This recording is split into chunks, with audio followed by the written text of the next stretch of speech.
ಕೆಲಸದೊತ್ತಡದಿಂದ ಆರೋಗ್ಯ ಹದಗೆಟ್ಟಿದೆ, supreme court ನ್ಯಾಯಮೂರ್ತಿ ಅಳಲು. ಹಾಗಂತ ಹೇಳಿದವರು ಸುಪ್ರೀಂ ಕೋರ್ಟ್ ನ್ಯಾಯಮೂರ್ತಿ ಎನ್. ಕೋಟೀಶ್ವರ್ ಸಿಂಗ್. ನಾನು ವಕೀಲನಾಗಿದ್ದಾಗ ದೈಹಿಕವಾಗಿ ತುಂಬಾ ಫಿಟ್ ಆಗಿದ್ದೆ.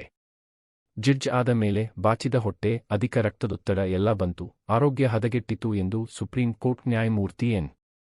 ಕೋಟೀಶ್ವರ್ ಸಿಂಗ್ ಅಳಲು ತೋಡಿಕೊಂಡಿದ್ದಾರೆ.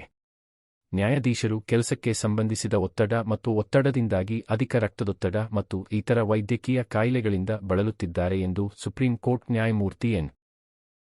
ಕೋಟೀಶ್ವರ್ ಸಿಂಗ್ ಹೇಳಿದ್ದಾರೆ. ವಕೀಲರಾಗಿ ಕೆಲಸ ಮಾಡುವಾಗ ದೈಹಿಕವಾಗಿ ಸದೃಢರಾಗಿದ್ದರು, ಆದರೆ ನ್ಯಾಯಾಧೀಶರಾದ ನಂತರ ಹೊಟ್ಟೆ ನೋವು ಮತ್ತು ಅಧಿಕ ರಕ್ತದೊತ್ತಡ ಬೆಳೆದದ್ದನ್ನು ಅವರು ನೆನಪಿಸಿಕೊಂಡರು. ನಾನು ವಕೀಲನಾಗಿದ್ದಾಗ ತುಂಬಾ ಫಿಟ್ ಆಗಿದ್ದೆ, ನನಗೆ ಈ ರೀತಿ ಚಾಚಿಕೊಂಡಿರುವ ಹೊಟ್ಟೆ ಇರಲಿಲ್ಲ. ನಂತರ ನಾನು ನ್ಯಾಯಾಧೀಶ ಹುದ್ದೆಗೆ ಸೇರಿದಾಗ ಇದು ಪ್ರಾರಂಭವಾಯಿತು. ವೈದ್ಯರು ನನಗೆ ಅಧಿಕ ರಕ್ತದೊತ್ತಡ ಇದೆ ಎಂದು ಹೇಳಿದರು. ಇದು ನ್ಯಾಯಾಧೀಶರಿಗೆ ವಿಶಿಷ್ಟವಾದ ಕಾಯಿಲೆ. ಎಲ್ಲ ನ್ಯಾಯಾಧೀಶರು ತಮ್ಮ ಆರೋಗ್ಯ ಸ್ಥಿತಿಯನ್ನು ಬಹಿರಂಗಪಡಿಸುವುದಿಲ್ಲ, ಆದರೆ ವೈದ್ಯರು ಪ್ರತಿ ನ್ಯಾಯಾಧೀಶರ ಬಳಿಗೆ ಹೋಗಿ ಅವರ ಬಿಪಿಯನ್ನು ಪರಿಶೀಲಿಸುತ್ತಾರೆ ಎಂದು ನನಗೆ ತಿಳಿದಿದೆ. ಇದು ಕೇವಲ ಕೆಲಸದ ಒತ್ತಡದ ಪರಿಣಾಮವಾಗಿದೆ. ಈ ರಕ್ತದೊತ್ತಡದಿಂದ ನೀವು ಖಿನ್ನತೆಗೆ ಒಳಗಾಗುತ್ತೀರಿಯೇ ಎಂದು ಅವರು ಹೇಳಿದರು.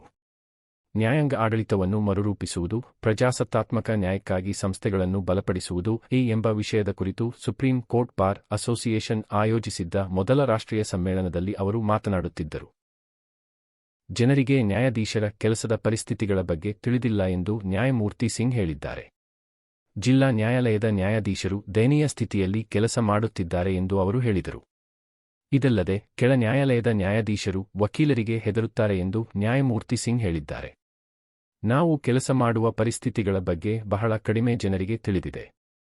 ಜಿಲ್ಲಾ ನ್ಯಾಯಾಂಗದಲ್ಲಿ ನ್ಯಾಯಾಧೀಶರು ಶೋಚನೀಯ ಪರಿಸ್ಥಿತಿಗಳಲ್ಲಿ ಹೇಗೆ ಕಾರ್ಯನಿರ್ವಹಿಸುತ್ತಿದ್ದಾರೆಂದು ಎಷ್ಟು ಜನರು ನೋಡುತ್ತಾರೆ. ವಿಚಾರಣೆಯನ್ನು ಸಮಯಕ್ಕೆ ಮುಗಿಸದಿದ್ದರೆ ಮುಂಚಿತವಾಗಿ ವೆಚ್ಚಗಳನ್ನು ವಿಧಿಸಬಹುದು. ಕೆಳ ನ್ಯಾಯಾಲಯಗಳು ₹50 ಯಿಂದ ₹100ಗಿಂತ ಹೆಚ್ಚಿನ ವೆಚ್ಚವನ್ನು ವಿಧಿಸುವುದಿಲ್ಲ.